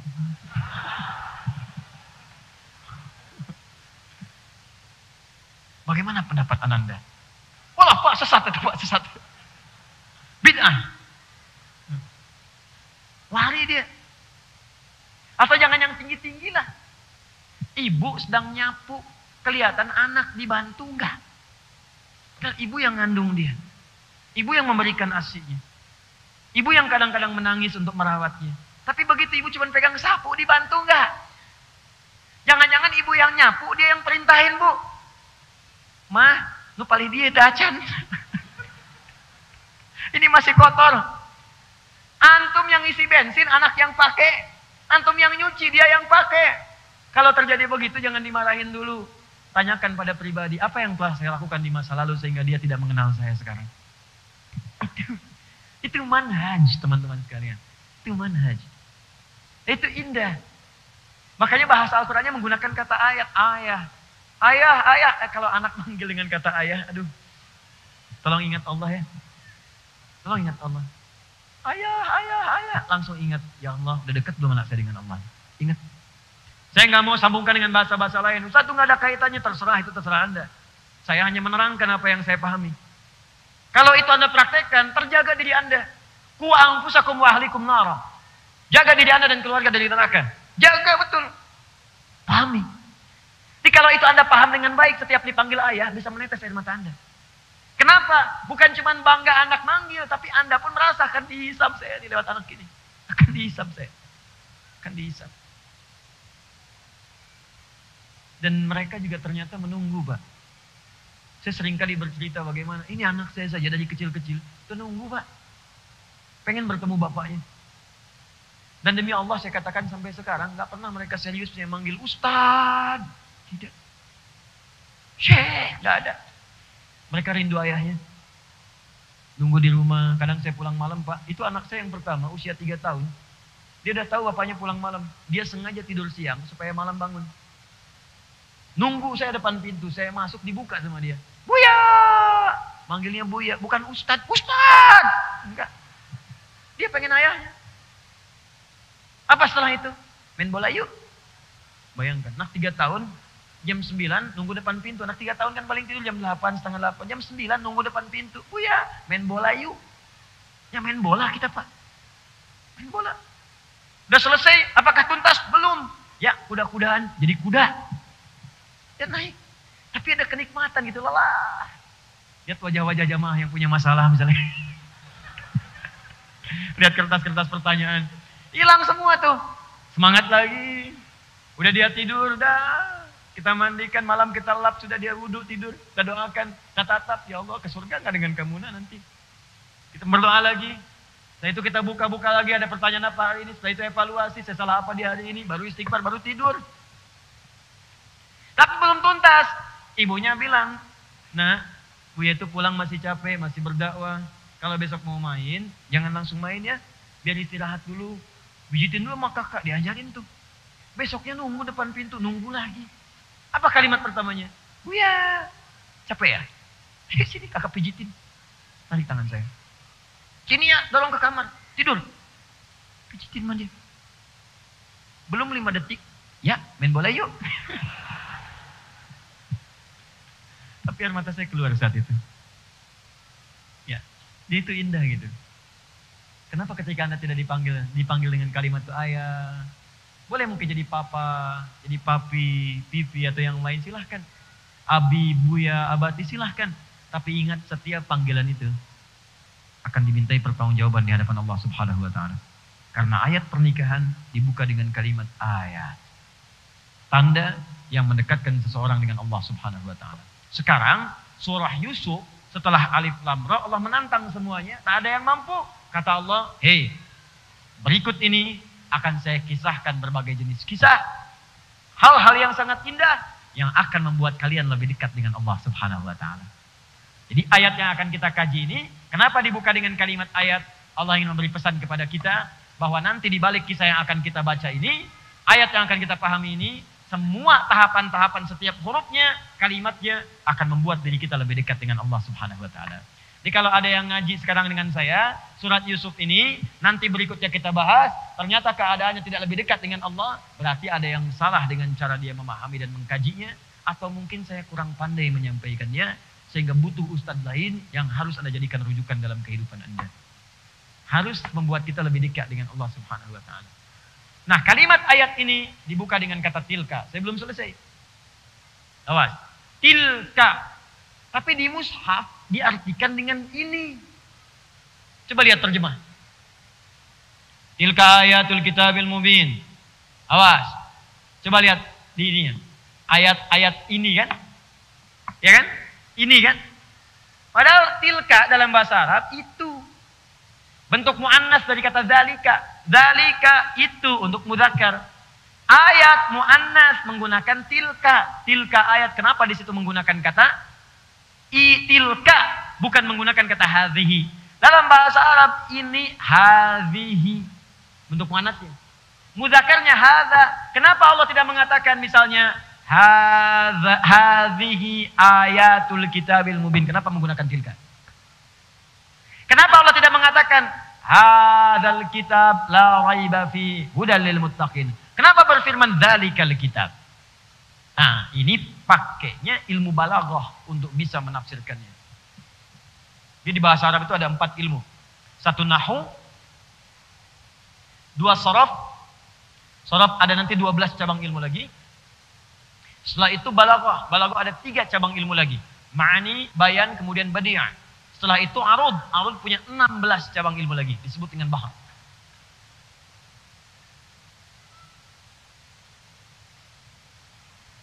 Fokus. Tilka.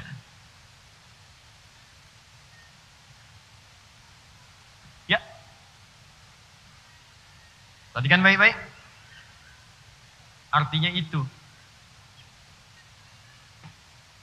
Hadhihi artinya ini. Disampaikan dengan tilka tapi diterjemahkan dengan ini. Harusnya itu. Nah ini cara memahaminya bukan dengan ilmu nahwu, tapi dengan ilmu balaghah, ilmu tingkat tingginya. Ada bayan di sini, ada badi'ah di sini dengan penuh keindahan.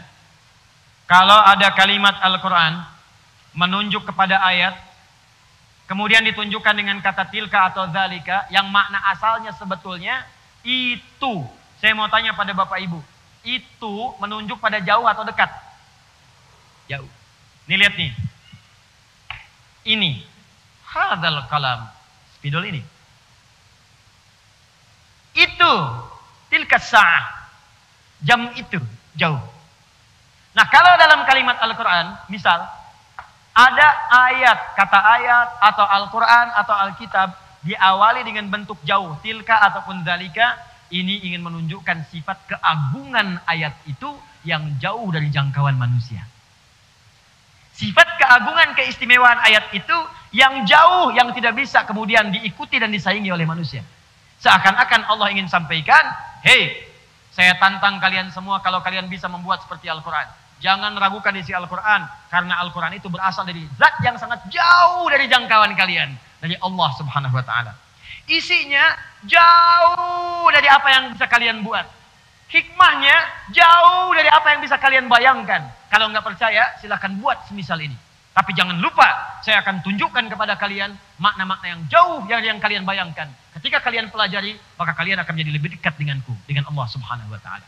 Di cara menafsirkannya, tilka ayatul kitabil mubin, bahwa saya akan kisahkan kata Allah, inilah Al-Quran. Inilah firman Allah, firman yang nyata, yang tidak ada keraguan, yang terkumpul tanpa celah, yang di dalamnya ada berbagai informasi yang membuat Anda dekat dengan Allah Subhanahu wa taala. Dia bukan karya Muhammad, dia bukan buatan Muhammad SAW. Dia berasal dari zat yang sangat jauh dari apa yang kita bayangkan. Dia berasal dari zat yang sangat jauh dari apa yang kita pikirkan. Dan dia jauh tidak sama dengan apa yang kalian sekarang kemudian hadirkan. Paham sampai sini? Jadi secara singkat, kalau ada kalimat dzalika atau tilka, itu menunjukkan makna keagungan dan kemuliaan pada apa yang akan disampaikan. Agung dan mulia. Yang sulit ditandingi.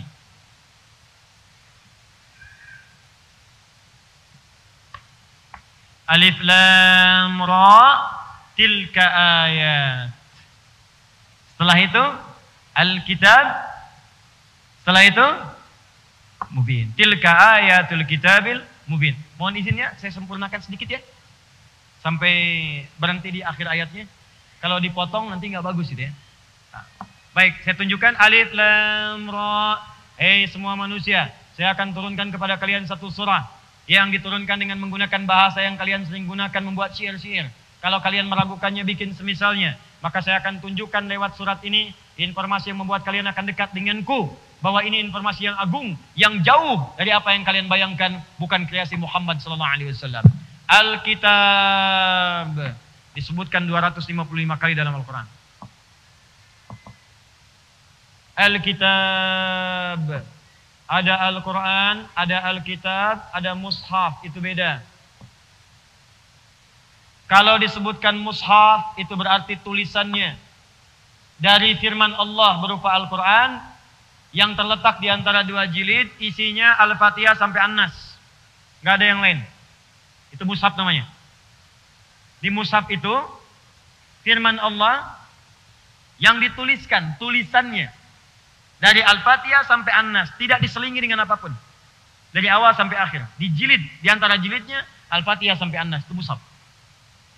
Kalau ada terjemahnya, disebut mushaf dan terjemah.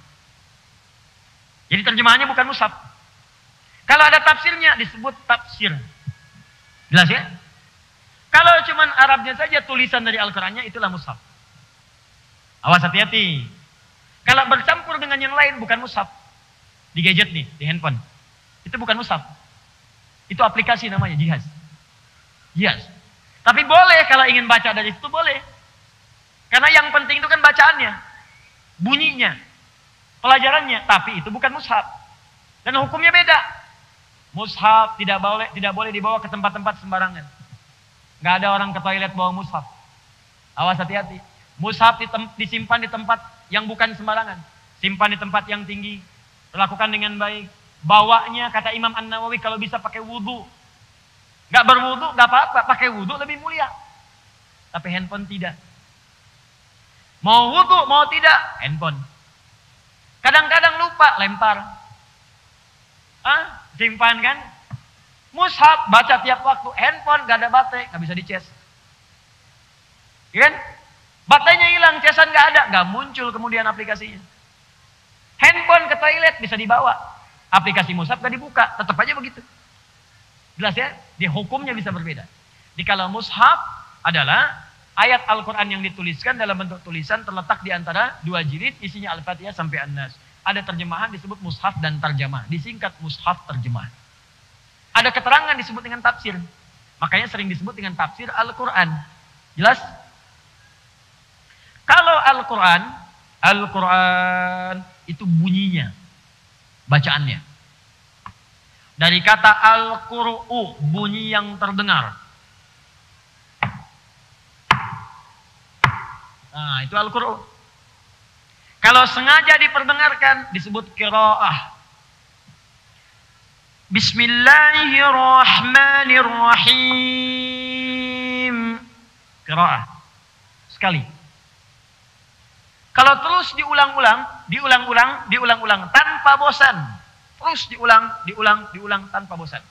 Disebut dengan Quran. Kalau dia diulang tapi nggak sama dengan yang lain bisa diulang. Baca ini diulang. Ya. Masuk mau upacara Senin, baca Pancasila diulang. Undang-undang dasar diulang. Atau misalnya yang hobi baca bacaan, novel macam-macam diulang. Tapi nggak sama dengan Al-Quran. Karena Al-Quran itu walaupun diulang nggak pernah bosan. Nggak sama, spesial. Untuk menunjukkan sifat spesial, tambahkan alif lam di depannya. Alif lam. Menjadi Al-Quran. Firman Allah yang sifatnya khusus. Tidak sama dengan bacaan lain. Walaupun diulang-ulang tidak akan pernah ada yang bosan kemudian membacakannya. Saya mau tanya pada Anda. Baca Al-Fatihah itu dalam sehari berapa kali? 11 atau 12? Ibu yang 11 angkat tangan. Yang 12? 13? 14? 15? 16? 18? Pasti paling minimal 17 kali, Bu, Pak. Pasti itu.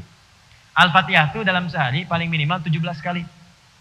Rumusnya 24-4-3-4. 24-4-3-4. Itu pasti 17 kali. Jadi kalau baca 16, berarti kurang sholat subuhnya cuma 1 rakaat. Kalau 18, terlampau soleh. Pasti 17. Kecuali ditambah dengan sholat sunnah. Nawafil. 24-4-3-4. 2 subuh, 4 zuhur, 4 asar, 3 maghrib, 4 isya. 17 kali sehari. Pernah enggak ada yang merasa bosan baca itu? Enggak ada. Pernah enggak ada yang merasa pusing baca Al-Fatihah? Never. Tidak ada. Dan yang paling dahsyat, dibacanya tiap hari. Coba bayangkan ya, ada yang lahir dari lahir udah muslim nih. Sampai sekarang muslim, usia misalnya 60 tahun. Dia mulai balik, kalau dia laki-laki misal 13 tahun. Dari 13 tahun sampai 60 tahun, udah berapa tahun tuh? Cepat, 57 tahun. 57 tahun, tiap hari baca Al-Fatihah, 17 kali. Setahun kan 365 hari. Berarti 17 kali 365 dikalikan 57. Pertanyaan saya, pernah nggak sakit kepala? Pernah nggak pusing? Pernah nggak berobat ke klinik? Pernah nggak ke rumah sakit? Ada yang terkena stroke karena kebanyakan baca Al-Fatihah. Nggak ada. Tuh. Nggak ada. Ini kalau bukan firman Allah, mustahil Bapak dan Ibu. Mustahil. Coba baca karya manusia. Silahkan taruh misalnya majalah sehebat apapun. Novel sebagus apapun. Baca 17 kali sehari. Besoknya dirawat di rumah sakit. Silahkan kalau nggak percaya. Baca. 17 kali sehari. Jadi karya manusia tuh begitu. Kalau bukan firman Allah ini mustahil begini. Coba tunjukkan pada saya dengan cara apa lagi membuktikan Islam itu benar. Jadi kalau ada yang keluar dari Islam keterlaluan. Mau nyari apa lagi? Orang mencari-cari.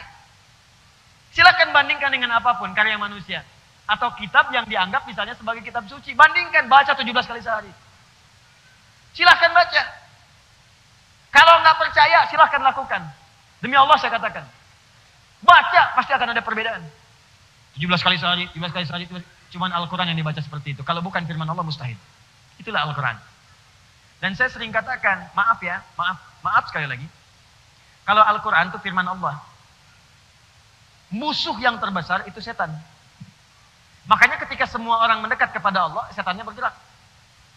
Cuman Al-Quran yang ketika kita baca, setannya ikut mengganggu. Cuman Al-Quran. Kalau nggak percaya silakan. Memang nggak bosan, cuman cepat ngantuk.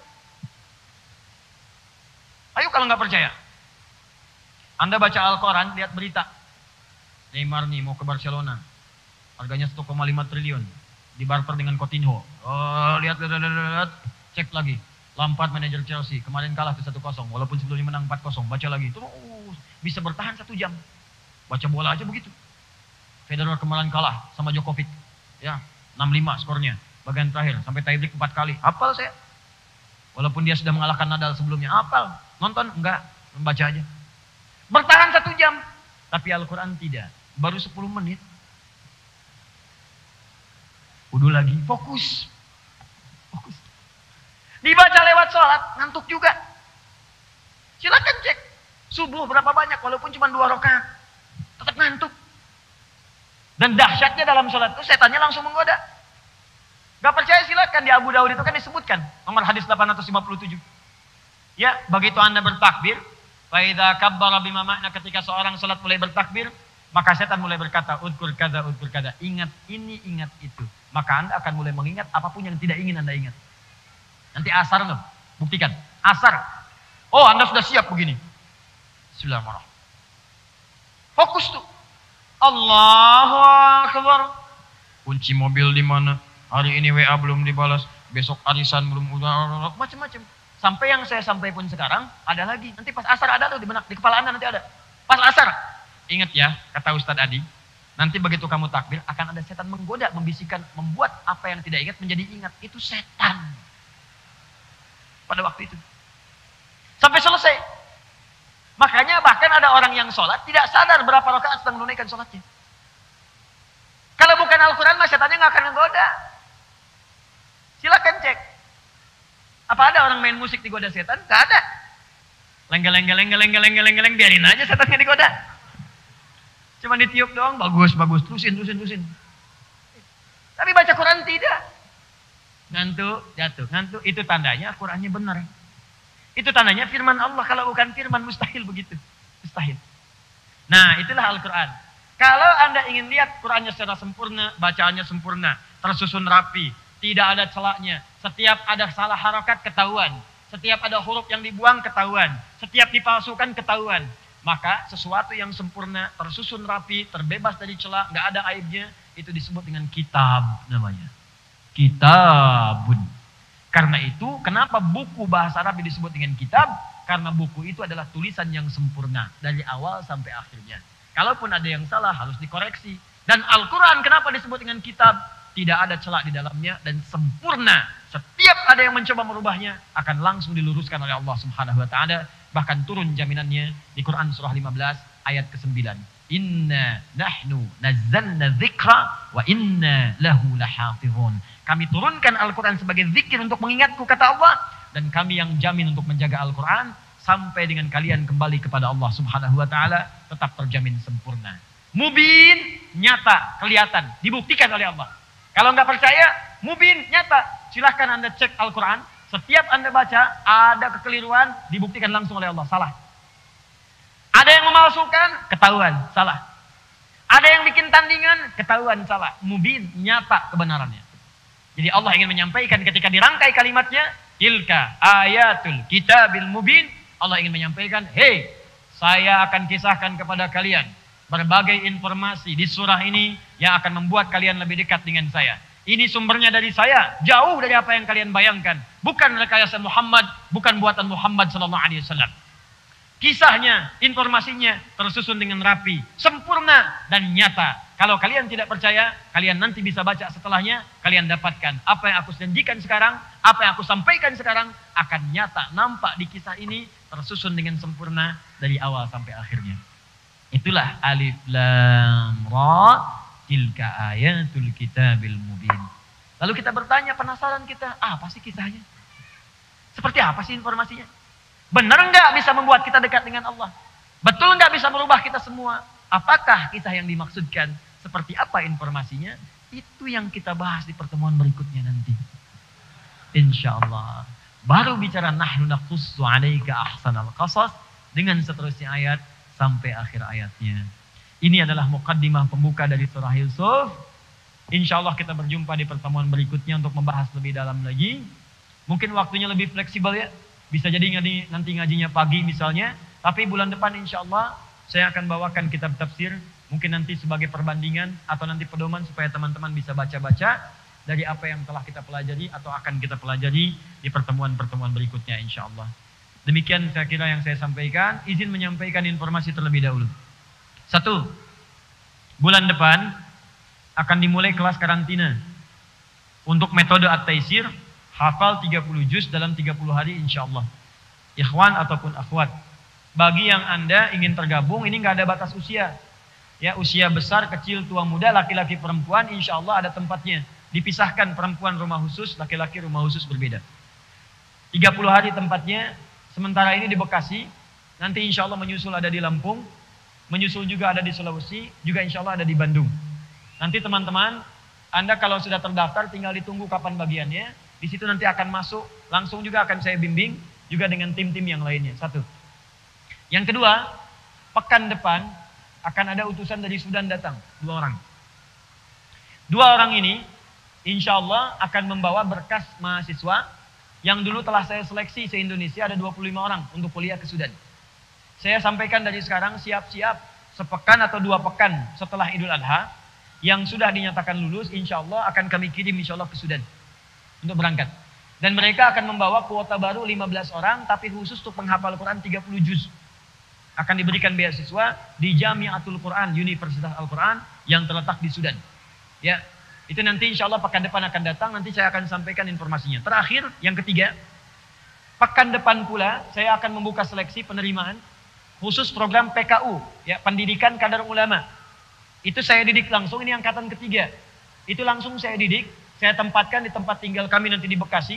Kami yang biayai selama tinggal, akomodasinya selama setahun akan saya didik. Nanti setelah itu akan disampaikan untuk kuliah di luar, untuk mempertajam ilmunya. Pekan depan saya akan buka penerimaannya, syarat ketentuannya ada. Nanti silahkan kalau Anda misalnya masuk ke bagiannya, mungkin nanti akan dibuka. Barangkali nanti ada kelas akhwat dengan pembimbing tertentu. Mungkin nanti kita akan lihat. Ya, kalau memang ada kemudahan-kemudahannya. Dan ini Alhamdulillah, sebagiannya sudah kerjasama, secara lisan sudah bicara, dengan Al-Azhar sudah, dengan Sudan sudah, dengan beberapa kampus yang lain sudah, dan insya Allah mudah-mudahan akan dibimbing langsung juga oleh masyayikh-masyayikh yang lain yang hadir bersama kita. Mudah-mudahan menghasilkan kualitas ulama yang bisa pulang mengajar kembali daerahnya masing-masing insya Allah. Saya kira itu, semoga Allah menerima ikhtiar kita dan semoga diwafatkan husnul khatimah sampai dengan kembali kepada Allah Subhanahu wa taala.